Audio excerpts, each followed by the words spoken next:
All of us know that the parents' love is eternal.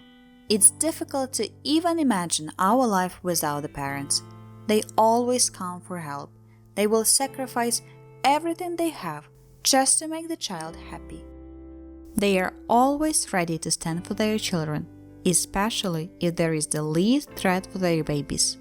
And it doesn't matter how old their babies are, 2 months old, 7 years old, or even 35 years old.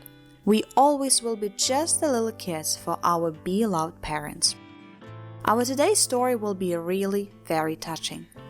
58 years old George Pickering is known for the fact that in January 2015 he was threatening a nurse with a gun, and later on he closed himself with a sick son in a hospital room in Texas. The son was on the verge of life and death. The desperate father believed that by his actions he would save his child, and so it happened. So, what is the reason for such an extreme behavior of a man? It turns out the 27-year-old son of George Pickering suffered several strokes, and because of the last one, the young man fell into a coma. The man remembers the day very clearly. Doctor announced that the patient's brain was dead. But George couldn't believe the news, not only because he couldn't admit the son's death, but because there was something in his heart telling him that they were all wrong. George thought the hospital was moving too fast. What followed was a dangerous and desperate plea from a father to give his son a few more hours to see if he could recover. Pickering recounted that his son had had seizures in the past, so he knew the procedure.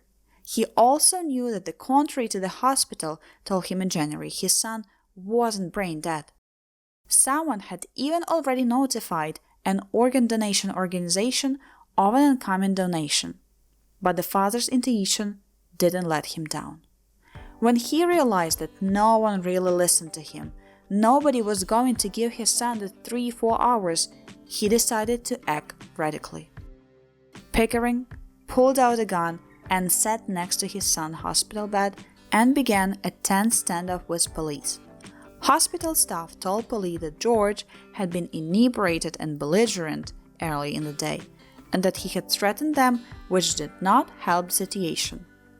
But George said he felt hopeless and just wanted to give his son more time. At that point, I had blinders on, said Pickering, who admitted that he was drunk while the incident unfolded. All I knew, I just needed to have this time with my George. His desperate strategy worked. During the hours in which Pickering refused to leave his son's room, he felt his son squeeze his hand several times on command. With confirmation that his son was responsive and wasn't brain dead, as doctors believed, Pickering peacefully surrendered.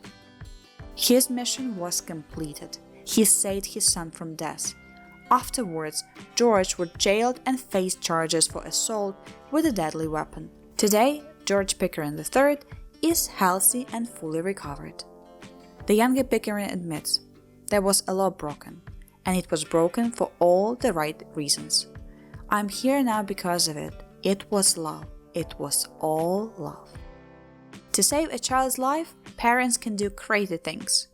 They sacrifice their own lives just to be sure that their child is safe and sound.